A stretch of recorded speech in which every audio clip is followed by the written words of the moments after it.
Good afternoon. আজকে কোনো good afternoon নয়, যা রেসিপি হয়েছে না আমি আর থাকতে পারছি না। আগে খেয়ে দেখি কেমন হয়েছে, তারপরে তোমাদের বলছি। সত্যি বলছি, এই প্রথম করছি, কিন্তু কড়াতে থাকতে থাকতেই যেন এত খেতে ইচ্ছা করছিল।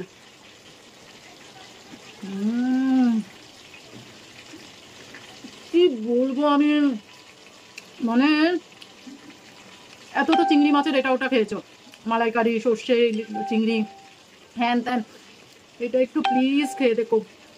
ও ঝাল ঝাল, দারুণ দারুণ।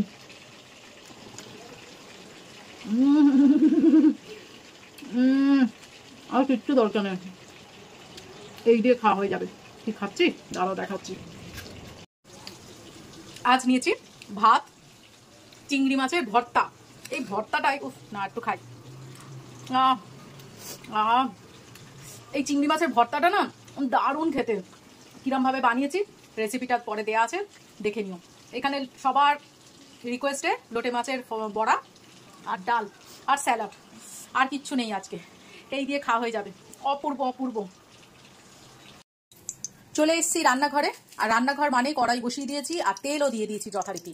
আজকে করব চিংড়ি মাছের একটা ইউনিক ভর্তা, যেটা খেতে দুর্দান্ত লাগে প্রথম পাতে ভাতের সঙ্গে।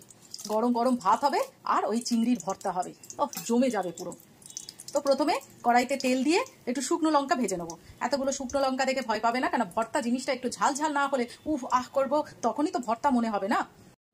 লঙ্কা মোটামুটি ভাজা হয়ে গেছে, এর মধ্যে দিয়ে দেবো পেঁয়াজ আর রসুন কোয়া।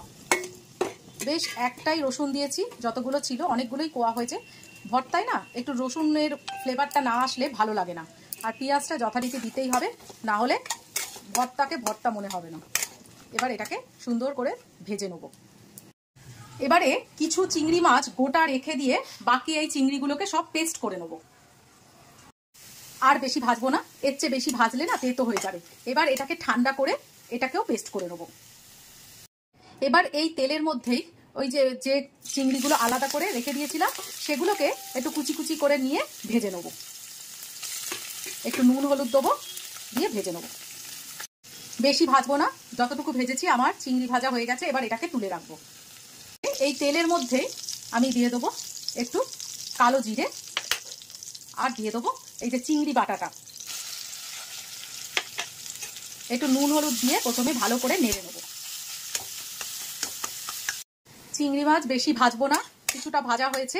এর মধ্যে আমি ওই যে রসুন পেঁয়াজ আর শুকনো লঙ্কা যে পেস্টটা করেছিলাম সেই পেস্টটা দিয়ে দিলাম, একসঙ্গে মাখিয়ে নেব। সবকিছু মিক্সড করে সুন্দর করে আমি অনেকক্ষণ ধরে নাড়িয়ে নিয়েছি।